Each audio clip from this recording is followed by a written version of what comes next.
ನೀವು ಇಮ್ಯಾಜಿನ್ ಆ ಕರೆಕ್ಷನ್ ಮಾಡೋ ಒಂದು ಪರಿಸ್ಥಿತಿ ಯೋಚನೆ ಮಾಡಿ. ಅವ್ರಿಗೆ ಒಂದು ಪೇಪರ್ ಕರೆಕ್ಷನ್ ಮಾಡಿದ್ರೆ ಇಷ್ಟು ದುಡ್ಡು ಅಂತ ಬೇರೆ ಸೆಟ್ ಮಾಡ್ಬಿಟ್ಟಿರ್ತಾರೆ. ಅವ್ರದ್ದು ಟಾರ್ಗೆಟ್ ಇರ್ತದೆ, ಇವತ್ತು ಸಂಜೆ ಹೋಗ್ಬೇಕಾದ್ರೆ ಇಷ್ಟಾರು ಪೇಪರ್ ಕರೆಕ್ಷನ್ ಮಾಡೋಗ್ಬೇಕು ಅಂತ. ನೀವು ಚೆನ್ನಾಗಿ ಅವನಿಗೆ ಖುಷಿ ಪಡಿಸಂಗ್ ಬರ್ದಿಲ್ಲ ಪೇಪರ್ ಅಂದ್ರೆ ತಲೆನೋವು ಬರುತ್ತೆ, ಮಧ್ಯದಲ್ಲಿ ಟೀಗೆ ಹೋಗ್ಬೇಕು. ಅವ್ನು ಎಷ್ಟು ಬಾಕ್ಸ್ ಕಟ್ ಮಾಡೋಕ್ಕಾಗುತ್ತೋ ಅಷ್ಟು ಕಟ್ ಮಾಡಿ ಬಿಸಾಕ್ತಾನೆ. ಅದೇ ನೀವು ಅವನಿಗೆ ಕರೆಕ್ಷನ್ ಮಾಡೋದಕ್ಕೆ ಈಸಿ ಮಾಡ್ಬೇಕು. ಈಸಿ ಮಾಡೋದು ಅಂದ್ರೆ ಹಿಂಗೆ, ಈ ತರ ಸ್ಟ್ರಕ್ಚರ್ಡ್ ಆಗಿ ಬರೆಯೋದು. ಒಟ್ಟಿಗೆ ನಮ್ಮಲ್ಲಿ ಏನಾದ್ರು ಮಾಜರ್ ಮಾಡು ಇನ್ನೊಂದು ಮಾಡು ಅಂದ್ರೆ ನಮ್ಮನ್ನು ಬರೀತಾನೆ. ಸ್ಟಾರ್ಟ್ ಮಾಡಿದ್ರೆ ಪ್ಯಾರಾ ಡಿವೈಡೇ ಆಗಲ್ಲ, ಎಂಡ್ವರೆಗೂ ಒಂದೇ ಸ್ಟೇಟ್ಮೆಂಟ್ ಮಾಡಿದ್ರೆ ಎಂಡ್ವರೆಗೂ ಒಂದೇ. ಅದು ನೋಡಕ್ಕೆ ಚೆನ್ನಾಗಿ ಕಾಣಲ್ಲ. ಪ್ಯಾರಾ ವೈಸ್ ಕಟ್ ಮಾಡಬೇಕು.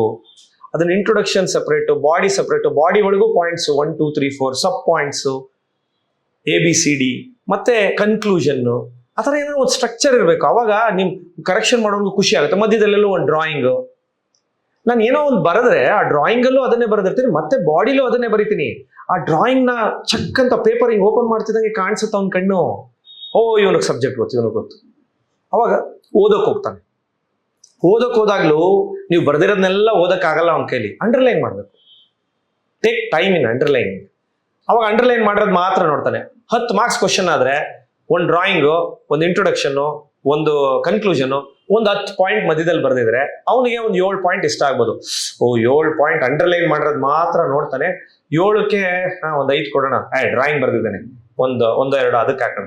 ಕನ್ಕ್ಲೂಷನ್ ಲೋಕಲ್ ಎಕ್ಸಾಂಪಲ್ ಕೊಟ್ಟು ಒಂದು ಕನ್ಕ್ಲೂಷನ್ ಕೊಟ್ಟಿದ್ದಾನೆ, ಚೆನ್ನಾಗಿದೆ, ಇನ್ನೊಂದು ಮಾರ್ಕ್ಸ್ ಹಾಕೋಣ. 7 8 ಏನಾದ್ರು ಮಾರ್ಕ್ಸ್ ಕೊಟ್ರೆ 10 ಮಾರ್ಕ್ಸ್ ಪ್ರಶ್ನೆಗೆ ಹೈಯೆಸ್ಟ್ ಅದು.